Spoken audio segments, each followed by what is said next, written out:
glowing, glowing, gone? Is that the fate of summer's beacons, our fireflies? Well, today, Ben Pfeiffer, founder of Firefly Conservation and Research, spotlights how to help these critters. Ben, how are you doing today? I'm doing great. It's good to be here. Wonderful. Welcome to Central Texas Gardener. We're thrilled to have you here. How did you get started? What's your background? How did you get interested in this bright bug? Yeah, as a native Texan, I just always had a curiosity for them, and I did a trip to Puerto Rico many years ago, and I got to kayak into a bioluminescent lagoon, and seeing the water light up just piqued my curiosity for bioluminescence. And so I came back to Texas, and I said, well, what's here? I was just really curious on what the species diversity was, and that kind of transferred into an adventure across Texas and meeting different people and learning and getting into it. My background is in biology, so I studied biology in college, and so that was a good background to get started. But it was a burning curiosity about what the diversity was here. You also have a background in beekeeping. I do. And you're a naturalist. Yes. And then also I had read that you have some marketing expertise that you sort of steamroll that into your creation of your website. I did, right? yes. So that was kind of a nice coincidence. Wow. Really quickly, I think the biting question is lightning bug or firefly? It's a good question. I get that asked a lot, and it usually comes down to where you're located. Okay. So if you're in the really deep south, it's lightning bug. Okay. If you're in Texas, generally fireflies or lightning bugs. But whatever you call them, at the end of the day, they're really beetles. They're in the family Lampyridae, and that's a very diverse group, and there's around 2,000 species in the world. And they have distinct flash patterns. Yes. Why?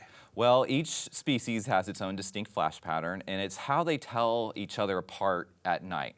Okay. At night, there could be 5 or 6 species that are flashing up high in the tree canopy, lower on the ground, and if they're all flashed the same, they really can't determine who's who. Right. So a female needs to see a male, and a male's going to have a distinct flash pattern that's going to vary by a variety of different factors. They actually live for about 1 year to 2 years as the larval state, crawling along the ground, in the soil, and in the leaf litter. So as adults, they only really live anywhere from 2 to 3 weeks. The male is flashing to attract the female, and then they're mating, and then where's the female laying eggs, or how does that work? Yeah, so there's an active period, they're flashing and trying to communicate with each other. It's a form of sexual communication, really, the flashing. And then the male will mate with the female, and then he basically dies, and then the female will go and lay eggs in several different locations. And she can lay thousands of eggs at a time. There are some males that flash and some females that don't, and vice versa. Okay. There are fireflies that just use pheromones to communicate with each other. I thought I read too that some of the females are flashing to specifically attract a meal more so than a mate. Yeah, that's Phaturus. It's kind of the femme fatale fireflies. Ah. And we have them here in Texas, and in certain spots they're really abundant. And really what she's doing is she's trying to acquire compounds that make her poisonous, and those compounds that she gives to her eggs. But they're not doing so great right now, is that correct? Yeah, that's kind of the unfortunate side of the story. What's really happening is it's kind of contributing to habitat loss that's occurring across Texas. And part of that is related to just rapid development and changes in land use. And they are disappearing. The good news is that they are doing well in places that they are protected. So habitats that are protected, whether it's private land, conservation land, park, they're doing pretty well there. But on other places where there's lots of land use change, they're disappearing at a pretty rapid rate. And development that goes on these days, a lot of times what they do is they raise the entire piece of land down to the bedrock. And so that removes the soil, organic matter, vegetation, and that's going to remove firefly habitat. The other component of that is that people like to live along rivers. and waterways. And when they go in and they build a house or a development, a lot of times what they do is they remove the vegetation that's along the waterway. Right. And that's called the riparian corridor. Right. And when that gets removed, that's firefly habitat. Light pollution, even if that structure is there, light pollution in itself can have really deleterious effects as well, correct? Yes, it can. And the reason why light pollution is bad is because it interferes between males and females being able to see each other. If you've got a really bright light that's shining into a habitat, it's going to wash out that light that fireflies produce, which is kind of a weak yellow-green light. And that white light is broadcasting in all spectrums, and it gets in the way. How can we help? What's the best way to go about designing your yard or your lightning bug habitat? One of the best things you can do is try to get to know your local species of fireflies, because this is going to help inform you about what you might need to do in order to attract them. And gardeners do a really great job of attracting fireflies because they add a garden, they add really great soil and plants, and that kind of helps attract females to lay eggs. So get to know your local species. You can make amendments to your soil. So you might go out in your backyard and say, well, I've got very compacted soil and there's not a lot of vegetation here and all I've just got is lawn grass. What can I do? So you can look to your soil, make amendments to add organic matter. You can lightly till your soil, which is helpful. And what that does is it helps moisture and nutrients get in. And then next, kind of what you want to do is plan out where you might want a firefly habitat. Okay. And some of the best places are kind of along a tree line, and sometimes in an open area as well, where you can kind of create like a moat, basically, for firefly habitat. Because you're just trying to attract females to lay eggs there. And then places for fireflies to hide during the day. Leaf litter is a big, important factor for the developing beetles, Yes. right?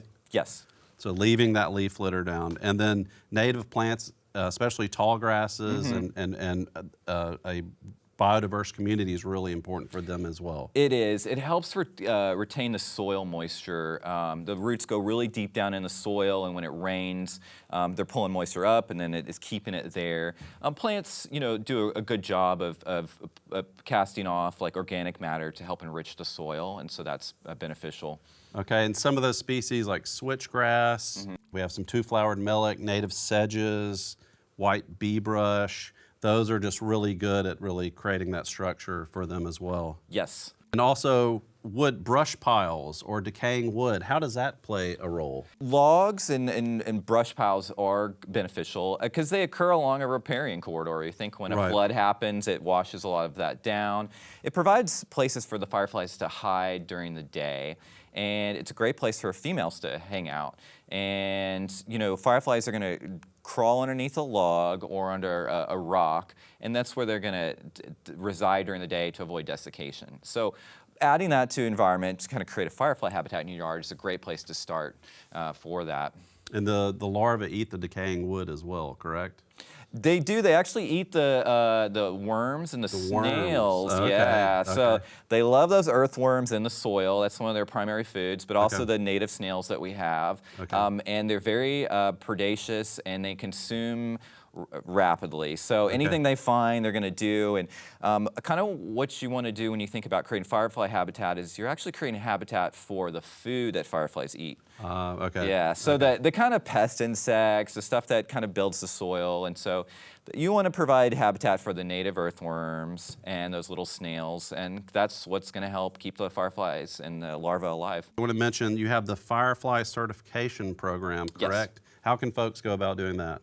Yeah, so they can visit the website to get a sign. It's a self-directed certification program, and it really addresses 4 main factors for firefly habitat and things that you can do. It's restricting pesticide usage, because that's not beneficial. Provide plant diversity by planting plants in order to encourage soil moisture. Restricting light pollution in the yard, and providing a habitat for them. And so those are some of the great ways that you can encourage fireflies in the yard. And if you qualify for all of those, we maintain a database of all the habitats, and that goes to help fireflies in the local area. What's your website again so people can visit and find out more information? Yeah, the website is firefly.org, Okay. and they can go on there and find the certification program and just a lot of information on fireflies in general.